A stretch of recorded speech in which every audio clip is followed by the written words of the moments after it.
Hello friends, good afternoon to all. Young Guruji YouTube channel पर आप सभी का स्वागत है। मैं शिवम मिश्रा आज आप सभी के लिए बहुत ही इंटरेस्टिंग टॉपिक लेकर आया हूं, इंडिया वर्सेस चाइना। जी हां, आप सभी को पता होगा हाल ही में बहुत ही न्यूज़ में चल रहा है भारत और चाइना का जो विवाद चल रहा है। तो उस विवाद के ऊपर हमने ये पूरा वीडियो बनाया हुआ है, तो वीडियो को एंड तक देखिए, आपको यहाँ पर बहुत कुछ सीखने को मिलेगा। तो चलिए, वीडियो को स्टार्ट करने के पहले आपको कुछ चीज़ें एग्जाम पॉइंट ऑफ व्यू से पता होनी चाहिए। सबसे पहले ये कि यार इंडिया और चाइना का जो बॉर्डर है उसकी लंबाई कितनी है। तो उसकी लंबाई है 3488 किलोमीटर। ये एग्ज़ाम में पूछ लिया जाता है। और इसके अलावा इंडिया के ऐसे कौन से स्टेट्स हैं जो चाइना के बॉर्डर को शेयर करते हैं। तो उसमें ये जो स्टेट्स हैं मैंने उनको हाईलाइट करके रखा हुआ है, तो इसको आप देख लीजिए। जम्मू एंड कश्मीर, जो हालांकि अभी ये अलग हो गया है, जम्मू एंड लद्दाख बन गया है। तो हिमाचल प्रदेश, उत्तराखंड, सिक्किम एंड अरुणाचल प्रदेश, ये सारे स्टेट्स के नाम आपको याद होने चाहिए। और इसके अलावा आपको ये इनके कैपिटल याद होने चाहिए। इंडिया का न्यू दिल्ली तो आपको पता ही होगा। तो चाइना का बीजिंग याद होना चाहिए। और चाइना के जो प्रेसिडेंट है शी जिनपिंग, और इंडिया के प्राइम मिनिस्टर तो आपको पता ही होंगे, नरेंद्र मोदी जी। तो इसके अलावा आप देखते हैं कि रिसेंटली ऐसा क्या इशू हुआ है कि जिसके वजह से इंडिया और चाइना के बीच में विवाद बढ़ गए हैं। तो ये एक न्यूज़ है द इंडियन एक्सप्रेस का कि 5 और 6 मई को Indian and Chinese troops clashes in Sikkim Ladakh. तो यहाँ पर इंडियन आर्मी और चाइनीज आर्मी का जो हो झड़प हुआ है लद्दाख में। ये कोई रिसेंट न्यूज़ भी नहीं है, इसके पहले चाइना ये हरकतें करते रहा है। तो ये एक न्यूज़ था 2017 का कि डोकलाम में भी ऐसे ही हुआ था, countdown to military clash with Indian begins state Chinese media. तो चाइनीज़ मीडिया यहाँ पर क्या बोल रही थी कि इंडिया ने स्टार्ट किया था, बट लेकिन इशू यही था कि डोकलाम में भी इंडिया एंड चाइना का ऐसे ही क्लैश हुआ था और इसमें चाइना को पीछे हटना पड़ा था। कुछ 71 डेज़ तक ये चला था, इसके बाद चाइनीज़ आर्मी पीछे हट गई थी। तो ये कोई न्यू नहीं है चाइना के लिए, चाइना अक्सर ऐसी हरकतें करते रहता है। तो एग्जैक्टली हुआ क्या है यहाँ पर सिक्किम में। तो सिक्किम में हुआ यूँ कि एक प्लेस है नाकुला दर्रा, यहाँ पर एक प्लेस है। यहाँ पर क्या हुआ कि चाइनीज़ आर्मी आ गई और वहाँ पर इंडियन आर्मी और चाइनीज़ आर्मी के बीच में झड़प हुआ। तो एग्जैक्टली होता क्या है, नाकुला प्लेस में जब कभी भी इंडियन आर्मी यहाँ पर पेट्रोलिंग करती है, चाइना हमेशा से बोलता रहा है कि ये जो प्लेस है वो चाइना के अंडर में आता है। बट इंडिया ने हमेशा इसको खारिज किया है कि पूरा सिक्किम इंडिया के अंडर में ही आता है। तो इंडियन आर्मी जब कभी भी वहाँ रहती है तब तो चाइनीज़ आर्मी कुछ नहीं करती है। जब कहीं भी कुछ कारणों से इंडियन आर्मी पेट्रोलिंग करके चली जाती है, उन्हें खाली प्लेस मिलता है, तो चाइनीज़ आर्मी क्या करती है, वहाँ पर खाली प्लेस में आकर टेंट वेंट बनाने लगते हैं। बट जब इंडियन आर्मी वापस आती है तो वहाँ पर देखती है और वो चाइनीज़ आर्मी को पुश बैक करती है। तो रिसेंटली क्या हुआ होगा कि चाइनीज़ आर्मी ने टेंट वगैरह बना दिया होगा, बट जब इंडियन आर्मी आई उन्होंने उनको पीछे जाने बोला तो वो पीछे नहीं हटे होंगे। तो यही एक झड़प हुई होगी इंडियन आर्मी और चाइनीज़ आर्मी के बीच में। सो इसके अलावा आपको एक और प्लेस पता होना चाहिए। यहीं पर एक है नाकुला प्लेस के अलावा यहाँ पर एक है नाथुला। तो नाकुला और नाथुला के बीच में कंफ्यूज मत होइएगा, ये एक अलग है नाकुला और यहाँ पर एक होता है नाथुला। ये इंडिया के लिए बहुत ही इंपॉर्टेंट जगह है। क्योंकि जब अगर आप कभी किसी को मानसरोवर जो चाइना में है वहाँ पर जाना पड़ता है, कैलाश मानसरोवर, तो नाथुला से ही जाया जाता है। तो ये बहुत ही इम्पोर्टेंट प्लेस है।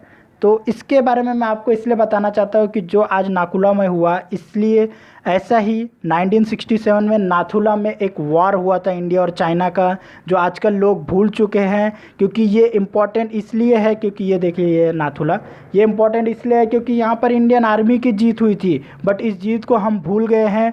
ये आप देख सकते हैं, यहाँ पर एक आर्टिकल है, remembering the war we forgot 51 years ago how India gave China a bloody nose. जी हाँ, यहाँ पर चाइना को मुंह की खाने की पड़ी थी। जो नाथुला प्लेस है जहाँ पर चाइनीज़ आर्मी आ गई थी अंदर तक, और जब इंडिया पुश बैक कर रहा था तो वो पीछे जाने को तैयार नहीं थी।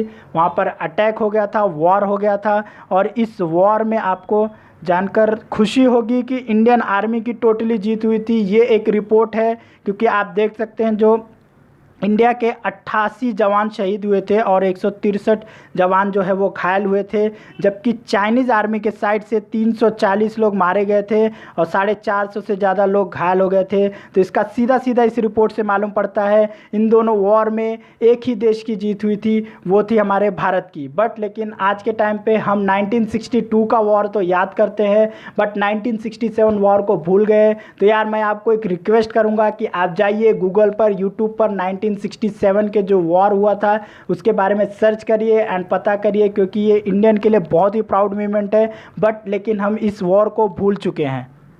तो चलिए देखते हैं इसके अलावा लद्दाख में क्या हुआ। लद्दाख में क्या हुआ है कि रिसेंटली ये एक न्यूज़ देख सकते हो article, China increases the troops in Ladakh India to maintain aggressive patrolling. तो यहाँ पर क्या हुआ है, पेट्रोलिंग को लेकर ही इशू हुआ है, जैसे कि मैंने आपको बताया था। तो ये जो लद्दाख का जो इशू है, यहाँ पर भी पेट्रोलिंग को लेकर जब इंडियन आर्मी पेट्रोलिंग करती है तो ठीक है, बट लेकिन जैसे ही इंडियन आर्मी पेट्रोलिंग करके जाती है तो चाइनीज़ आर्मी भी आकर वहाँ पर पेट्रोलिंग करने लगती है और उस पर कब्जा करने की कोशिश करती है। आप मैप में देख सकते हैं, ये जो आपको पता होगा इंडियन मैप जो होता है वो इतना बड़ा होता है, बट लेकिन यहाँ का जो एक प्लेस है जो जम्मू कश्मीर में आप देखते रहेंगे, तो यहाँ पे कुछ जो पार्ट है वो चाइना का, जो चाइना ने ले लिया 1962 वॉर में, तो उसको आस्काई चीन बोला जाता है। और वहाँ पर इन दोनों को जो अलग करता है ये एक लाइन है, उसको बोला जाता है लाइन ऑफ एक्चुअल कंट्रोल। तो यहीं पर ये इश्यूज़ चल रहा है। यहाँ पर एक प्लेस है गलवान वैली, यहाँ पर जो इंडियन आर्मी के जो जवान हैं और चाइनीज़ आर्मी के जवान हैं यहाँ पर जमा हो रहे हैं। तो बट एग्जैक्टली हुआ क्या था, तो एग्जैक्टली आप सोच रहे होंगे कि कई लोग बोल रहे हैं 45 किलोमीटर तक अंदर आ चुकी है चाइनीज़ आर्मी। तो आप सोच रहे होंगे यार 45 किलोमीटर बहुत ही बड़ी मतलब डिस्टेंस होती है, इतना अंदर आ गया इंडियन आर्मी ने, क्यों कुछ नहीं किया। तो आपको मैं बता दूं यार, ये इंडिया पाकिस्तान जैसा बॉर्डर नहीं है कि यहाँ पर एग्जैक्टली एक लाइन है हमारा लाइन ऑफ कंट्रोल और वो लाइन पता चल जाए हमें। तो एक्चुअली जो ये प्लेस है वो पूरा पहाड़ी एरिया है, तो एग्जैक्ट लाइन नहीं होता है। हम यहाँ पर मैप में तो दिखा देते हैं कि ये लाइन ऑफ एक्चुअल कंट्रोल है, बट वो पहाड़ी इलाका होने के कारण वहाँ पर एग्जैक्टली हम बता नहीं पाते हैं कि exact line of actual control है क्या। तो वहाँ पर सारे पहाड़ी इलाके होने की वजह से जो पेट्रोलिंग होती है, कुछ पेट्रोलिंग पे इंडियन आर्मी जाती है और वहीं पे मिडल जो प्लेस में है वहाँ पर चाइनीज़ आर्मी भी पेट्रोलिंग को जाती है। जब पूरी जगह पे पेट्रोलिंग करना यार पहाड़ी इलाके है तो हर रोज़ पॉसिबल नहीं होता है। तो इंडियन आर्मी जब वहाँ से पेट्रोलिंग करके वापस आती है, जब काफ़ी टाइम के बाद वापस पेट्रोलिंग के लिए जाती है, तब तक वहाँ पर चाइनीज़ आर्मी कवर कर चुके रहते हैं और वहाँ पर वो लोग बोलने लगते हैं कि ये हमारा प्लेस है, आप यहाँ मत जाइए।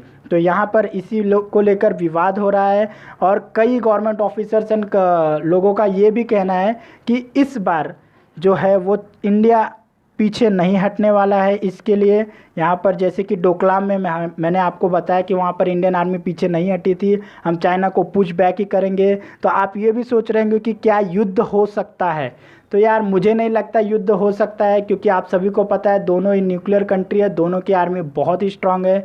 तो चाइना यहाँ पर ऐसा कोई रिस्क लेगा नहीं इंडिया से अटैक करके। सो अब आप देखते हैं कि इंडिया का क्या स्टैंड रहा है इसके ऊपर। सो ये एक आर्टिकल आप देख सकते थे, Chinese military is fast increasing its troops in area around Pangong so lake and Galwan valley. तो ये मैंने आपको बता दिया हुआ है। तो इसके ऊपर इंडिया का स्टैंड क्या रहा कि नरेंद्र मोदी जी ने क्या किया, PM Modi holds consultation with 3 services chiefs, यहाँ पर तीनों चीफ से बात किया और एनएसए से बात किया चाइना का जो एलएसी में इशू हुआ है। इसके अलावा बात करें तो इंटरनेशनल से, तो अमेरिका ने सीधा बात कहा है कि अगर इंडिया और चाइना चाहे तो हम उनको मीडिएटर बन सकते हैं, दोनों के इशू को सॉल्व कर सकते हैं। बट चाइना ने सीधा खारिज कर दिया है कि हम किसी भी कंट्री को बीच में नहीं लाना चाहते। और इंडिया का स्टैंड भी कुछ इसी प्रकार रहा है कि हम किसी भी अदर कंट्री को यहाँ पर बीच में आना नहीं चाहते हैं। और इसी में हाल ही में डोनाल्ड ट्रंप ने एक कमेंट किया कि मेरी नरेंद्र मोदी जी से बात हुई और उस पर उन्होंने, उनका जो मूड है वो कुछ ऑफ है इंडिया और चाइना इश्यूज़ को लेकर, वो गुस्से में है। बट हालांकि नरेंद्र मोदी जी ने बोला है कि मेरी कोई भी बात नहीं हुई है डोनाल्ड ट्रंप से। तो ये एक बोल सकते हैं कि डोनाल्ड ट्रंप जो है ऐसे काम करते रहते हैं, क्योंकि यार एक जो कश्मीर इशू था उसके टाइम भी इन्होंने यही कहा था कि मेरी नरेंद्र मोदी से बात हुई और उन्होंने कहा है कि अमेरिका मध्यस्थता के लिए आए कश्मीर मुद्दे पर। इस पे भी बाद में नरेंद्र मोदी ने यही कहा था कि मेरी ऐसी कोई बात नहीं हुई है। तो यार आपके मन में ये भी सवाल आता होगा कि क्यों ये इशू कर रहा है चाइना, ऐसा क्या कर रहा है। आप सभी को पता है कि जैसे कि कोविड-19 कोरोना वायरस हुआ है, काफ़ी कंट्रीज़ यही क्लेम कर रही है कि ये जो वायरस है चाइना की तरफ से ही आया है। फिर भी चाइना ऐसे काम क्यों कर रहा है लोगों से, मतलब अटैक का, क्योंकि जापान पे भी उन्होंने कुछ प्रेशर बनाने की कोशिश की है। तो इंडिया पर ये अटैक क्यों कर रहा है, क्यों ये सब आर्मी को बढ़ा रहा है। तो इसके पीछे एक रीज़न है यार कि ये जो BRO जो हमारी है बॉर्डर रोड ऑर्गेनाइजेशन, वो यहाँ पर जो बॉर्डर एरियाज़ है वहाँ पर जो भी बॉर्डर्स है वहाँ पर रोड बनाने का काम कर रही है। यहाँ पर 75% बना भी चुकी है। जो डोकलाम में इशू मैंने बताया था वो इशू भी इसी बात पर हुआ था कि जो इंडियन जो BRO है वो रोड बना रही है, इंफ्रास्ट्रक्चर स्ट्रॉन्ग कर रही है बॉर्डर एरिया में। इससे चाइना थोड़ा डरा हुआ है, क्योंकि यार जब हमारा बॉर्डर जो है वहाँ का इंफ्रास्ट्रक्चर सही हो जाता है तो इन फ्यूचर जब कभी भी हमारे इंडिया और चाइना के बीच में कुछ होता है, सिचुएशन इशूज़ आती है, तो हमारा इंफ्रास्ट्रक्चर अच्छा रहेगा, तो हम ईज़िली जो हथियार वगैरह है वो बॉर्डर तक पहुँचा सकते हैं। तो इससे चाइना थोड़ा डरा हुआ है, इसके लिए एक तो ये मुद्दा उठा रहा है। इसके अलावा आपको ये एक रिसेंटली चीज़ है कि जो चाइना है वो हांगकांग में एक बिल लाना चाहता है, चाइनीज़ नेशनल एंथम बिल। तो ये बिल में एग्जैक्टली है क्या, ये बिल में ऐसा है कि जो हांगकांग में जो चाइनीज़ एंथम जो होगा उसको रिस्पेक्ट देना होगा। अगर आप उसका डिरिस्पेक्ट करते हो तो आपको देशद्रोह का केस लगेगा। तो ये एक इशू करना चाहता है चाइना, जो चाइनीज़ नेशनल एंथम बिल। आप ये भी देख सकते हो यहाँ पर सेकंड रीडिंग चालू हो गया, फर्स्ट रीडिंग सक्सेसफुल हो चुका है। तो इस इशू, ये जो इशू लाना चाहता है तो वो क्लियरली क्या करना चाहता है कि अगर चाइना क्या चाहता है कि अगर मैं या ये बिल लेकर आता हूँ तो इंडिया चुप रहे, इस इशू पर कुछ ना बोले। क्योंकि आप सभी को पता है इस समय अमेरिका और चाइना का ट्रेड वॉर चल ही रहा है। चाइना जो भी करता है अमेरिका उसको डायरेक्टली अपोज करता है, जैसे कि मैंने आपको ताइवान वाले इशू में बताया था।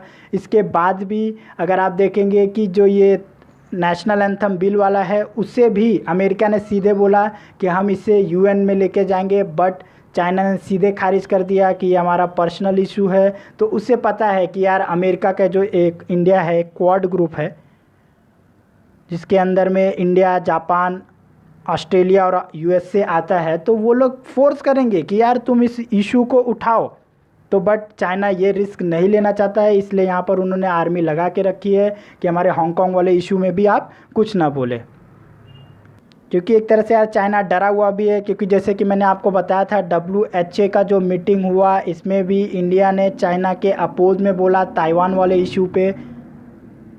अगर आपने हमारी वो वीडियो नहीं देखी होगी चाइना वर्सेस ताइवान का, तो वो वीडियो मैंने डिस्क्रिप्शन लिंक में दिया हुआ है, आप वहाँ पर जाकर देख सकते हो। नहीं तो आपके ऊपर जो आई बटन दिख रहा होगा वीडियो के ऊपर, उस पर भी क्लिक करेंगे तो आपको वो वीडियो मिल जाएगी। तो यार आज के लिए बस इतना ही। अगर हमारी वीडियो आपको अच्छी लगेगी तो हमारे चैनल को सब्सक्राइब कर दीजिए, वीडियो को लाइक कर दीजिए एंड बेल आइकन पर क्लिक करना ना भूलें, ताकि हमारी जो भी लेटेस्ट वीडियोज़ आती है सबसे पहले आप तक पहुंच सके। तो चलिए मिलते हैं नेक्स्ट वीडियो में, बाय बाय।